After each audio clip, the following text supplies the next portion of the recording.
O ano 1649.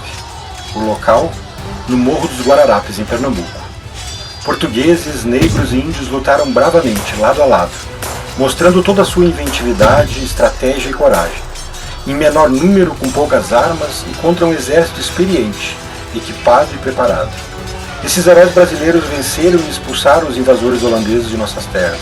Nascia ali a identidade nacional do povo brasileiro.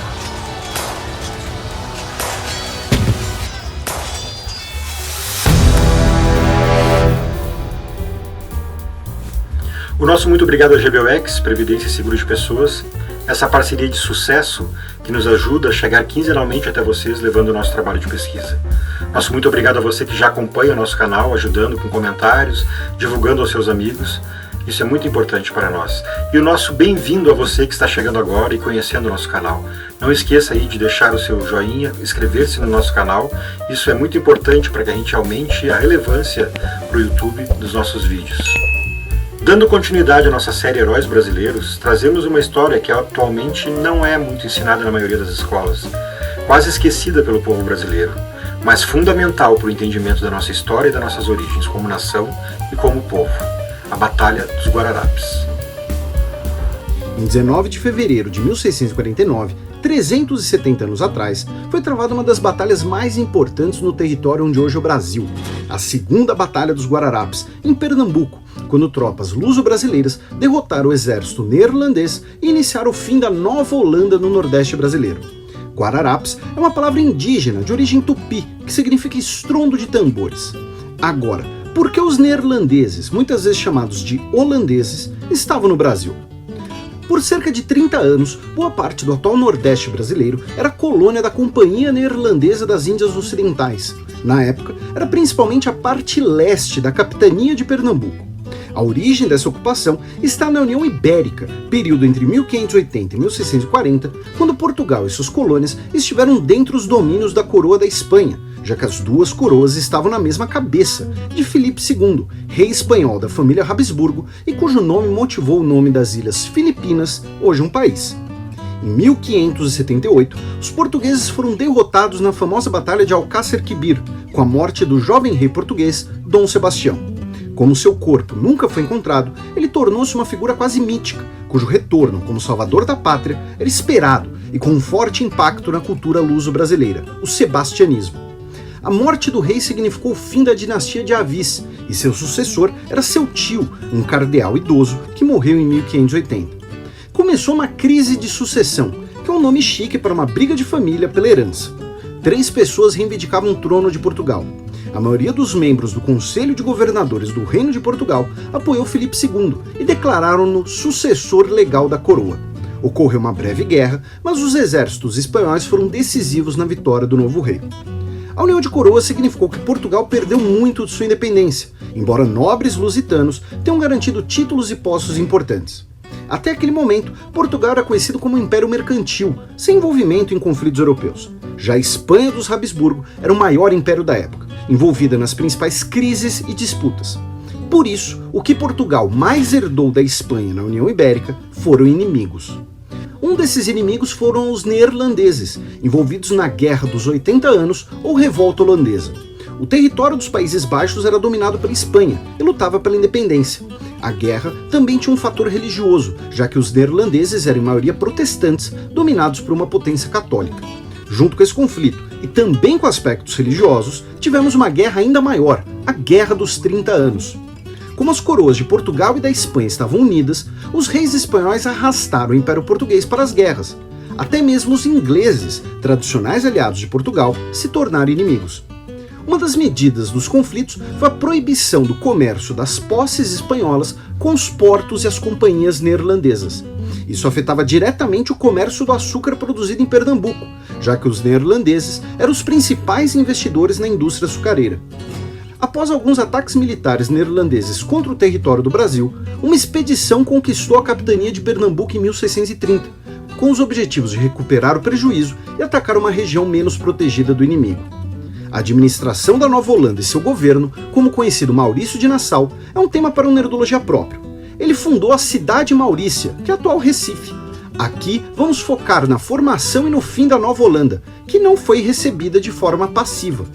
Logo após a conquista, já existia uma resistência luso-brasileira, que usava táticas indígenas de combate nas matas, em algo que hoje seria chamado de guerrilha, com companhias de emboscada. Grupos de 10 a 40 combatentes que atacavam de surpresa e se retiravam. Além disso, 10 anos depois da conquista neerlandesa, começou outra guerra, agora entre Portugal e Espanha, a Guerra da Restauração. Descontentes com a dominação espanhola, um grupo de nobres portugueses conspirou para um golpe contra a coroa espanhola, aproveitando que os Habsburgo estavam em guerra com basicamente toda a Europa. Os nobres portugueses, inclusive, tinham apoio da França e de seu primeiro-ministro, o cardeal Richelieu. O Duque de Bragança foi aclamado rei de Portugal, como João IV, iniciando uma nova dinastia. Por algumas décadas, ocorreram diversas tentativas espanholas de retomar Portugal, mas fracassaram e o Tratado de Lisboa encerra essa disputa. Com o fim do domínio espanhol, não havia mais necessidade do conflito com os neerlandeses, e foi acordada uma trégua. Só que os neerlandeses não estavam dispostos em sair de Pernambuco, uma empreitada lucrativa e que recebeu muitos investimentos. Pelo contrário, os Países Baixos queriam aproveitar a vulnerabilidade portuguesa e estabelecer o seu próprio império ultramarino. Esse período é chamado de Guerra Luso-Holandesa, que ocorreu ao mesmo tempo que vários dos conflitos anteriores. Para não ficar confuso, eram várias guerras simultâneas, com atores em comum, mas com propósitos diferentes. É durante esse conflito que começa a insurreição pernambucana, com 18 líderes luso-brasileiros articulando a libertação do Nordeste. E é nesse contexto que ocorrem as duas batalhas de Guararapes. A localização era importante, pois os montes controlavam a passagem rumo ao Cabo de Santo Agostinho. A primeira, em 19 de abril de 1648, culminou com uma vitória luso-brasileira e a retirada do exército neerlandês, para se reorganizar e tentar uma nova campanha ofensiva. A segunda batalha foi mais importante, pois acabou com a possibilidade de um exército local neerlandês que conseguisse resistir aos luso-brasileiros, e uma nova expedição que viesse da Europa seria muito custosa naquele momento. A maior parte do exército neerlandês era formada por mercenários alemães e poloneses, e combatia a moda europeia, uma formação compacta, soldados com couraças e roupas grossas e o uso de armas pesadas, como alabardas. Já o exército luso-brasileiro era muito mais móvel, usando atiradores com mosquetes e arcos posicionados em árvores. Um aspecto do exército luso-brasileiro é de que ele era composto por negros, por indígenas e por brancos, com diversos combatentes sendo considerados heróis, como Felipe Camarão e Henrique Dias. Por conta dessa imagem, em 1994, o dia da primeira Batalha de Guararapes foi instituído como Dia do Exército. Portugal volta a ser um país independente na Europa e quer restabelecer os seus domínios. Portugal, já tendo que manter uma guerra com a Espanha para garantir a sua independência, fez um acordo com a Holanda. Onde eles estivessem, eles ficariam. E onde eles estavam? Né? Eles estavam no Nordeste e também em Angola. Os brasileiros não aceitaram essa situação. Então, formaram terços, né, como eram chamadas unidades militares, e se reuniram para fazer frente ao ocupador, ao invasor holandês, mesmo sem apoio do rei de Portugal. As diferenças religiosas e mercantis eram muitas, e estava prestes a nascer o primeiro exército brasileiro. Os portugueses têm uma maneira de lidar com os débitos e com os créditos e com o comércio. Os portugueses da época, inclusive. Os brasileiros foram, digamos, herdando isso.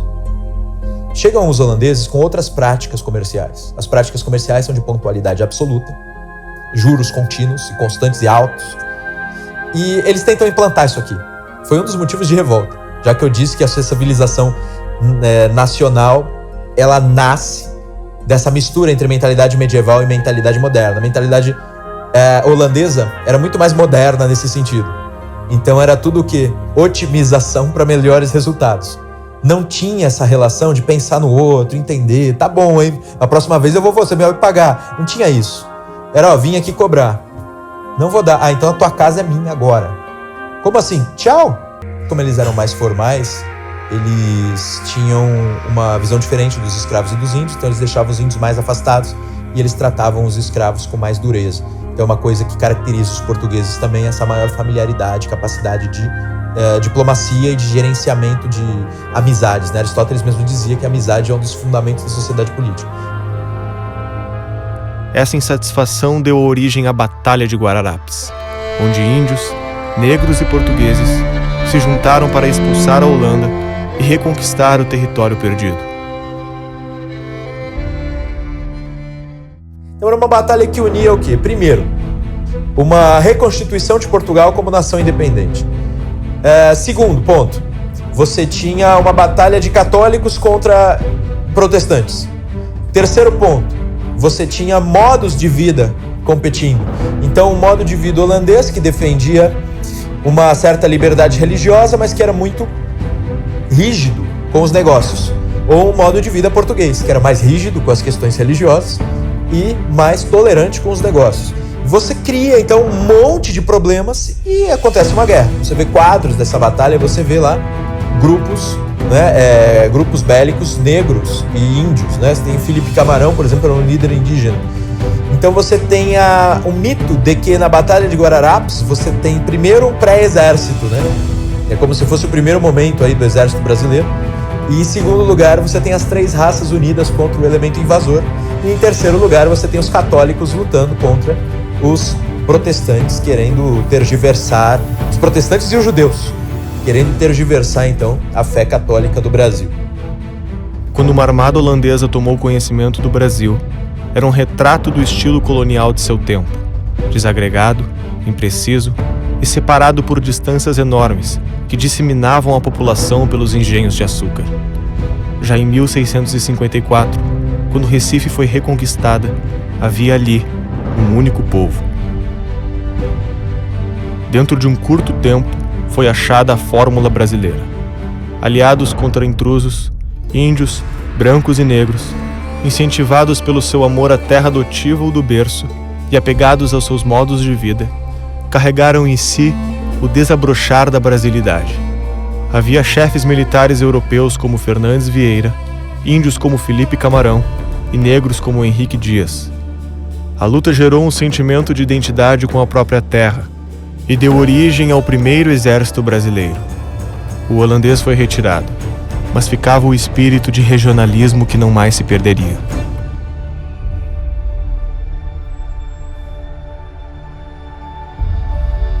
O sentimento de nacionalidade ele não surge de uma vez só. É claro, acho que fica claro para todo mundo que ele vai surgindo aos poucos. Então, quando a gente fala primeiro em nacionalidade, temos que lembrar que se vamos nos remeter à colônia, ao período colonial, nós não estamos falando de uma união entre identidade nacional e Estado. Isso é impossível, uma vez que nem Estado independente havia. Nós estamos falando só de uma nação como uma cultura própria. Expulsos do Brasil em 1654, foram se estabelecer em Suriname, Barbados, Curaçao e outras regiões da África. Quando a gente vai considerar a questão da possibilidade do Brasil ter sido colonizado por outros povos, por exemplo, a França esteve aqui, em 2 lugares, né, Rio de Janeiro e Maranhão. A Holanda esteve aqui por muito tempo em Pernambuco. Quando a gente pensa na Holanda, qual é o país que foi colonizado pela Holanda, que tem hoje uma grande pujança e destaque mundial? Suriname? África do Sul? Né? E a África do Sul ficou um bom tempo nas mãos dos ingleses. E nós tivemos lá casos gravíssimos de racismo, como o apartheid, e ainda é um país considerado bastante atrasado e problemático. País colonizado pelos ingleses. Aí você vai dizer, poxa, tem a Austrália, tem os Estados Unidos da América. Né? Os Estados Unidos era um país de fugitivos. Fugitivos religiosos, porque na Inglaterra a perseguição religiosa era tremenda. E a Austrália era primeiro um país de degradado, parecido com o Brasil. E também tem sempre o exemplo que a gente pode lembrar da Guiana inglesa e dos tantos países africanos que estiveram sob o jugo inglês, de onde não surgiu nada. Na França, Haiti, Guiana francesa. Então eu uso esses exemplos para a gente pensar que não adianta, fui colonizado pelo tal. Chega num momento em que as pessoas que estão ali já não são mais o tal. Após Guararapes, os neerlandeses terminam de se retirar de Pernambuco em 1654, rendendo diversos fortes e quase 300 peças de artilharia. Apesar da vitória luso-brasileira em Pernambuco, a guerra só chegaria ao fim com o Tratado de Haia, mais de 10 anos depois, quando Portugal perde territórios no Oriente e indeniza os Países Baixos pela devolução de Pernambuco e o reconhecimento da soberania portuguesa nos atuais Brasil e Angola. Algumas décadas depois, entretanto, os luso-brasileiros iriam se concentrar em outro local, com a descoberta do ouro nas Minas Gerais. Muito lindo, né, pessoal? É com esse sentimento, então, de patriotismo, né, de orgulho de ser brasileiro, que nós encerramos, então, o nosso vídeo de hoje. Muito obrigado a você que nos acompanhou até aqui. Não esqueça aí de deixar o seu joinha e os seus comentários, isso é muito importante para nós. Até a próxima.